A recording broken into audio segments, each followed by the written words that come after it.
Solopreneurship doesn't mean you always go solo. In this episode, I talk more about how partnerships and collaborations can help you grow your business and achieve greater things when you feel stuck on your own. I share some stories from my past businesses and partnerships, current collaborative efforts, and how others have partnered, working with other people for greater success.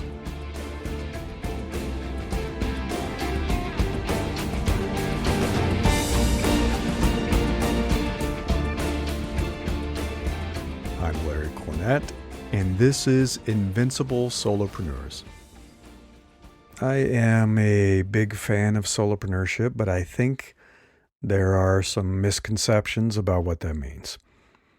When I talk about it, people envision kind of the mad genius sitting alone in their home office, working alone, never talking to anyone, never collaborating, never partnering on projects, never hiring other people. And that's just not the case. When I talk about solopreneurship, I'm talking about the business structure. So it's very different to be a solopreneur versus someone who's running a small business or a corporation where you hire people. So you might have employees. You might have business partners and co-founders. It's very different. I had run a corporation for my startup before, so I had co-founders. I had a board of advisors. I had a board of directors. I hired employees. And so it was a full-blown company that came with all the headaches that you have with that, which there's a lot of strength in doing that. You can achieve some pretty good things, and you have a lot more brain power and skills and experience to build stuff that you can't build on your own. But you also have the troubles that come with that. If you're willing to work for almost nothing or even absolutely nothing as the founder of the startup, that doesn't mean you're going to find people who want to do that as well.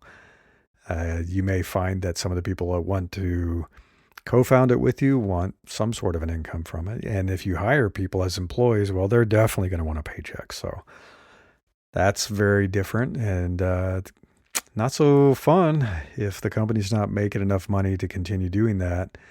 And then you have to lay people off. So I decided for my future business structure is to do more of a solopreneur model. And that just means that I am the sole business owner. I don't have a partner. I don't have employees. But I do collaborate with other people. I will partner with people on projects, and I will hire people. I've hired consultants to do work for me, contractors, stuff like that. It just means they don't have ownership of my business and they don't have decision-making authority in my business. So I can move really fast. I can make decisions very quickly because it's just me. It's a lot easier. I can work hard even if there isn't a ton of income coming in during a lean month or two.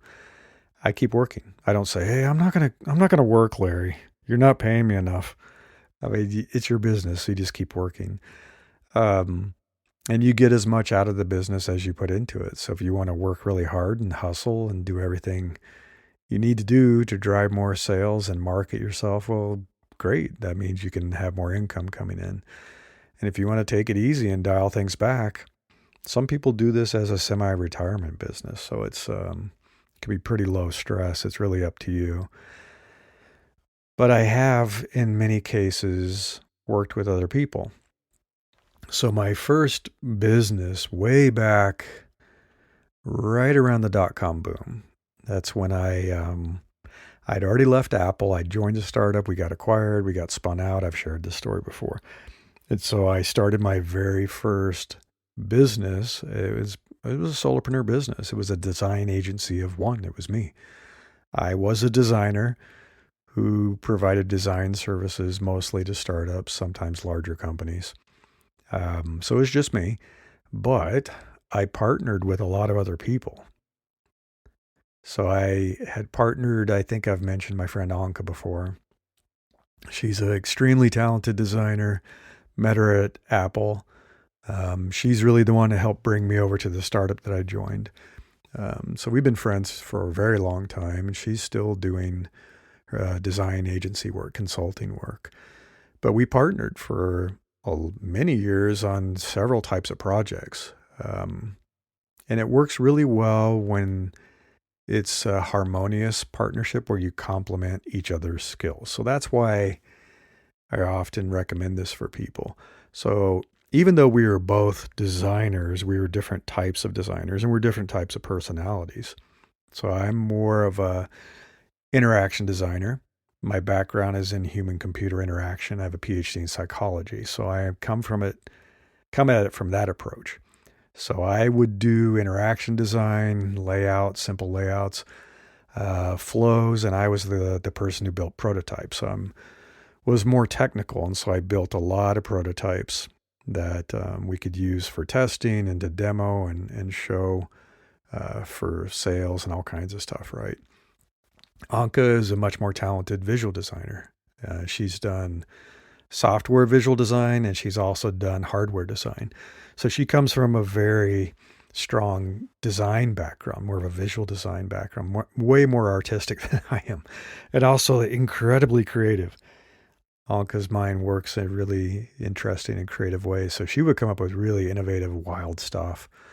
And then I would kind of make it possible with interaction design and flows, and I'd prototype it. And so it was a great partnership.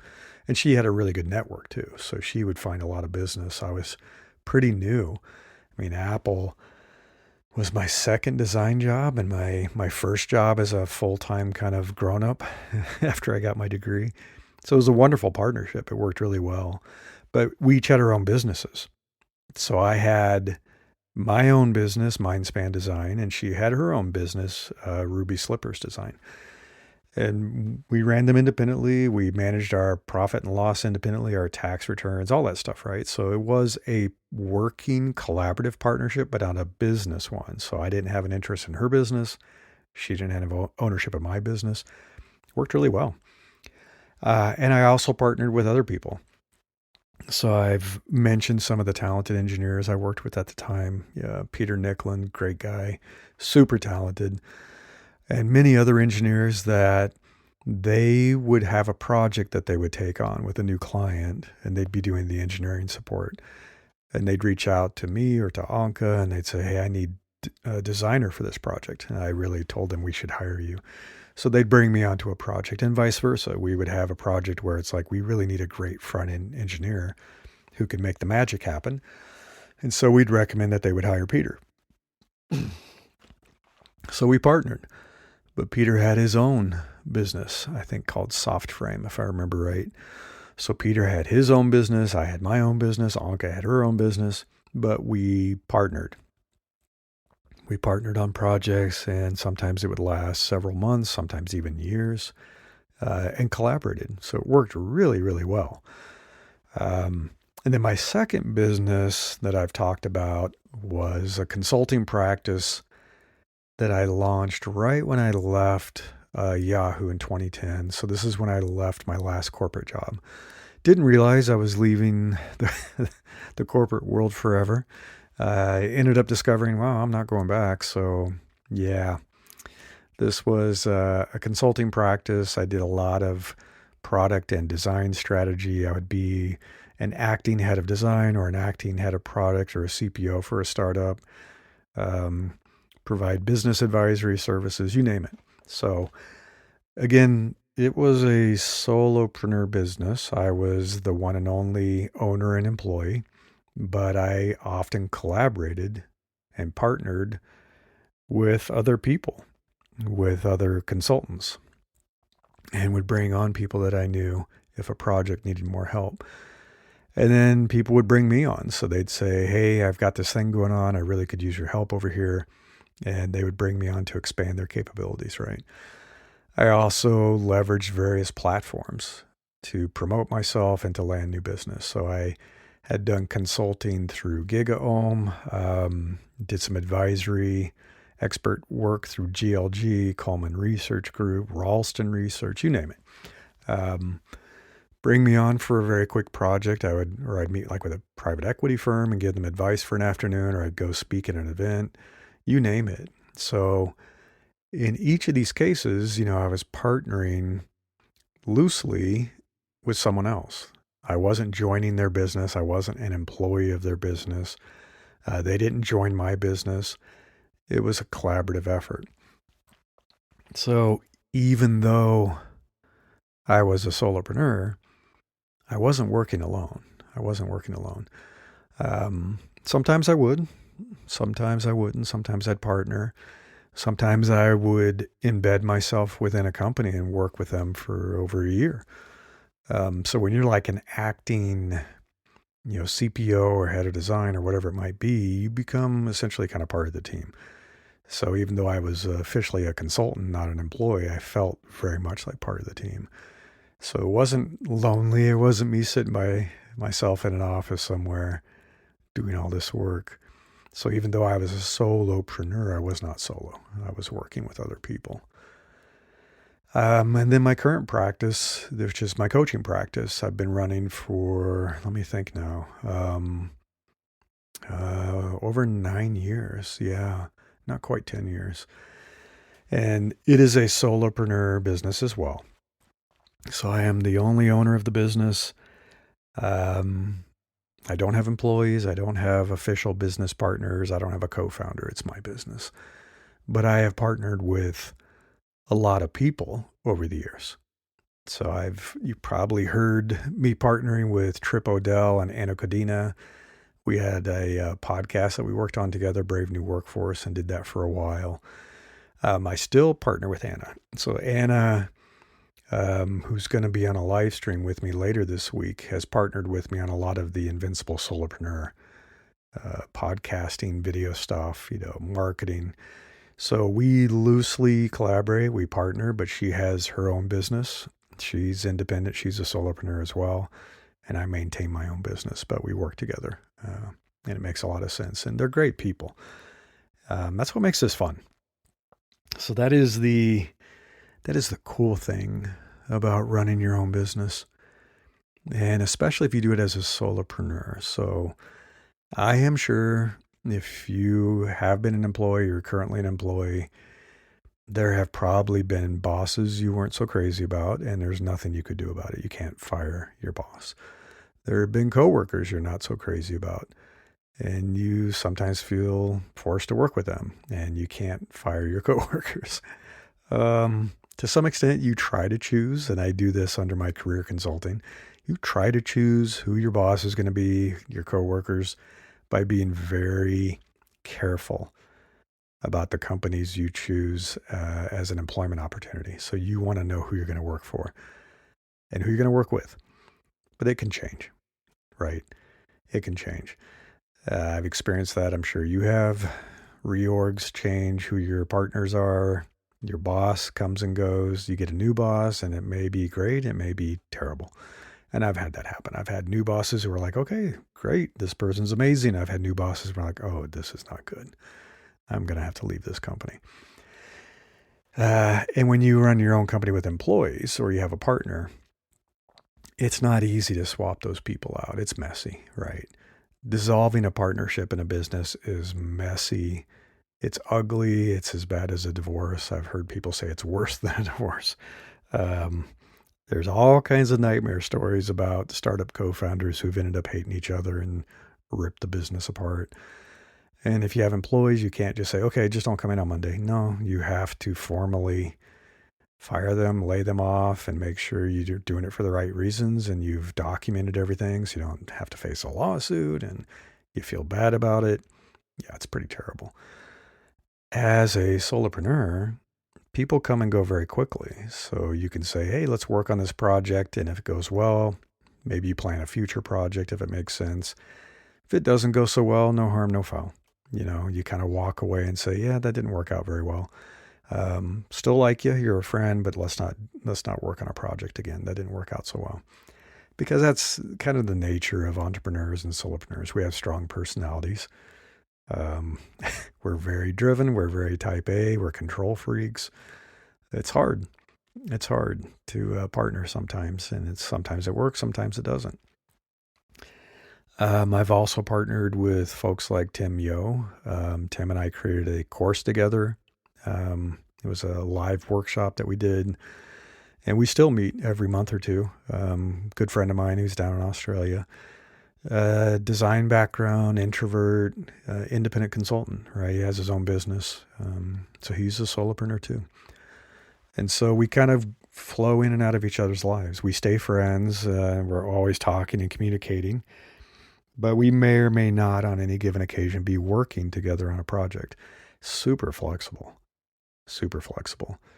I've also hired people to be consultants. I've hired a guy who's an expert at newsletters and marketing and coached me on that. So I've hired coaches to help me with stuff. I've hired sales coaches, marketing coaches. I've hired people to do design work for me, social media management, stuff like that. I'm loosely partnering with a guy right now. It's an interesting relationship. He's an AI expert, and I've known him for years, but we haven't actually formally worked together before. But I've known him in the industry for many years. I've purchased some of his products in the past. Smart guy, really nice guy, very ethical, which is fantastic. So we are kind of partnering, and it's very loose. I'm a beta test for his AI platform. It's a very complex multi-agent AI platform.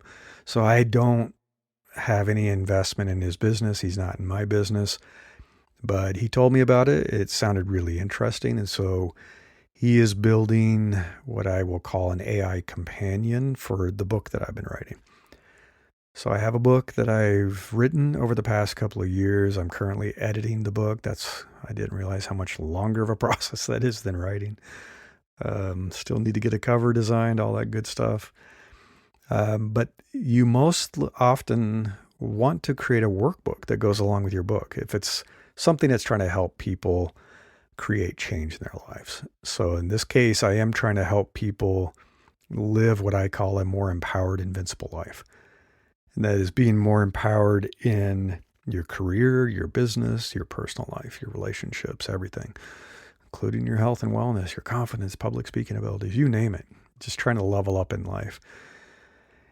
So there's a bunch of kind of background homework to do, research, exercises, growth work that I've written about in the book. And I was like, yeah, at some point I'm going to have to make a workbook for this thing, right? Well, that's what this AI is. It's very dynamic. It's almost like a dynamic living workbook that interacts with you. So it asks you questions, you respond, and it probes more deeply on those answers and questions. It's very smart. It's funny. I'm not trying to use it as a replacement for me. I'm thinking of it more like if I was going to hire somebody who was going to help people navigate the chapters of my book and get more out of it. And then at some point, if they want to go deeper, they would hand them off to me and they'd say, hey, this person needs life coaching, right? So the agent will hand people off to me and say, yeah, they're ready to do some live coaching sessions. They really need to take it to the next level. And so it's only so much we can do through the AI interaction. So again, that's a partnership of sorts, right? Pretty cool. Very dynamic, very collaborative, not something that's messy. I don't have to join his company. He's not going to join my company, all that kind of stuff. Very light, very flexible. And that is the nature. That is the nature of partnering with people for greater success with your solopreneur business, your lifestyle business. And I was recently talking with someone who's interested in some coaching. It was pretty cool. They've been an entrepreneur before. They've been an employee too. Smart person, a lot of great experience. They have something that's a bit of a passion. So there is a business that they want to get into that they know some parts of that business, but not all of it.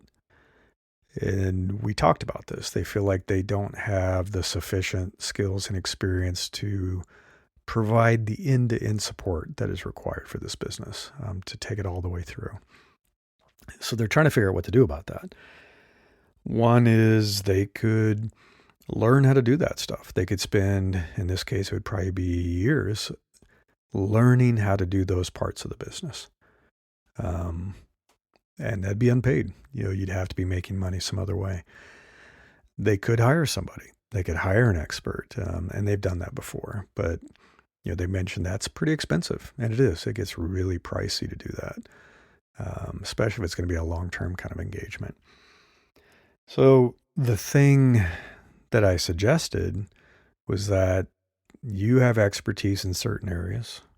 These other people have expertise in other areas. And each of you kind of complement each other.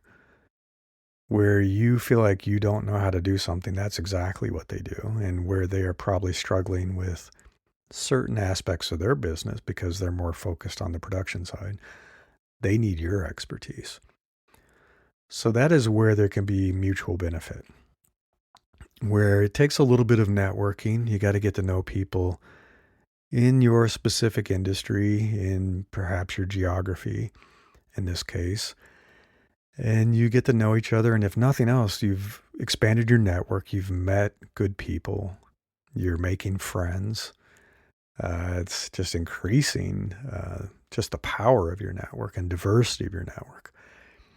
But what can happen is you're realizing there's an opportunity for harmonious partnership. You don't overlap with each other. Sometimes not at all, sometimes not 100%, because that wouldn't be great. But you have skills and experience and connections that they need that would help their business thrive. And they have stuff that you need that would make your business thrive. And so that's where you can talk about setting up a partnership to say, I will provide this to help you with your business. Can you provide this and teach me about this stuff to help my business so that I can get better at delivering stuff end to end? I said they're not a formal part of your business, right? So it's not about bringing them on as a full partner or an employee, the legal mess that comes with that and vice versa. But you should have an agreement in place. So it makes sense because things still can get ugly with partnerships, right? Where you let somebody down, they're expecting you to help them with this and you don't, or how are we going to split the revenue if we do this? I mean, Tim and I talked about that a lot. We had a loose agreement in place. I actually documented it. You should have that in place.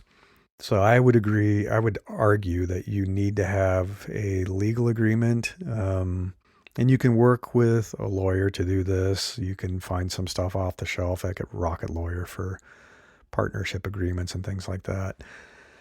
And customize it for your needs, but be very clear about what this relationship's going to be. Like, what are the expectations? What do you want them to provide? What are you providing?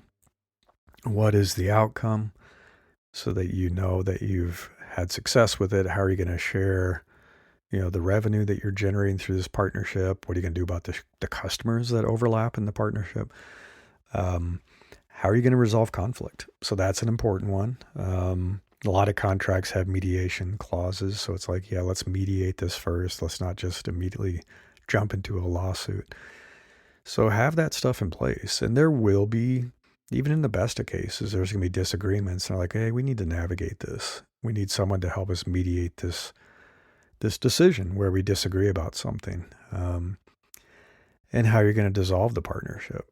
And so even though you're not in each other's businesses, you're not formal partners or employees or anything like that, it's still a partnership and it's still an agreement that you were forming. So figure out how that's going to end. What does it look like? Who can dissolve that and why? What are the reasons for dissolving something like that? So you might say, yeah, with written notice, 2 weeks written notice, we can dissolve the partnership and go on our merry way, right? Don't have to force ourselves to make this go to the bitter end. So yeah, that's really what this episode's all about, is I just want to clear that up, that as a solopreneur and a lifestyle business owner, it doesn't mean you have to be lonely. It doesn't mean you have to fail at doing something because you absolutely refuse to hire somebody as a consultant or to partner with somebody for a project. It's absolutely not true. So that's just something I wanted to clear up. So if you have ideas about how you want to build your business, grow your business, and you have some questions about, well, how would I make this happen? And what would a partnership look like? Go find this post. If you go to newsletter.invinciblesolopreneurs.com, this episode will be up there as a post on Substack. You can leave a comment. I would also recommend check out my profile on Substack. Larry Cornett, you can find me. I think my Substack handle, let me double check this, is Invincible. So if you go to substack.com/@invincible, that's me. That's my profile. And what it's showing right now is that in 2 days, 14 hours and 55 minutes, there's going to be a live stream. So that's this Friday. I think it's at 11 a.m. Pacific time. And it's a solopreneur Q&A chat with myself and Anna Cadena. Anna's been on this podcast several times, so you know who she is. We're going to be, I think, for about an hour on a live stream on Substack where we'll be talking about this, like how we've partnered, who she's partnered with, how it's worked for her, maybe some good stories, some horror stories, who knows. But the beauty of the flexibility of it all, which is really what I'm talking about. And come with your questions. You could send us questions ahead of time. You could message me or Anna. You could leave a comment on this post that's on Substack right now and let us know if there's a topic that you would like us to cover or a question that you have so we can think about it a little bit. If you're too shy to jump into the live stream and share it. And it will be recorded. So when it's all said and done, there will be a video that will get posted on Substack. I'll also post it on YouTube and other places, my YouTube channel. So I also have a channel on YouTube that I share a lot of this stuff. Last thing I want to leave you with is I have opened up my Invincible Solopreneurs community. So I have a Discord community. I have actually 3 different communities, but there's a career one, there's a business one, and then there's kind of the life coaching empowerment one. But I do have a solopreneur community, and it's free to join. I'm trying this out right now. It's been locked up and kind of locked down only through paid subscriptions.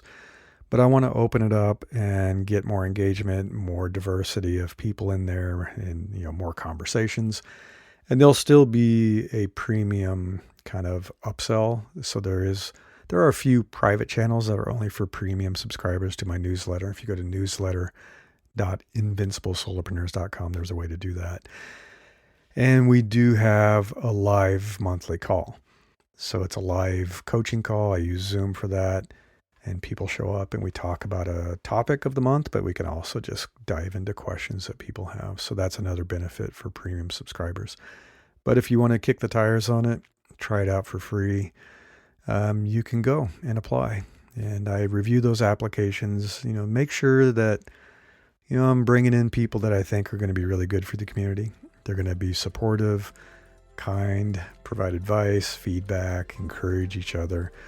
Trying to keep the spammers out, trying to keep the trolls out, because that's been a problem in the past. So that's why I locked it down.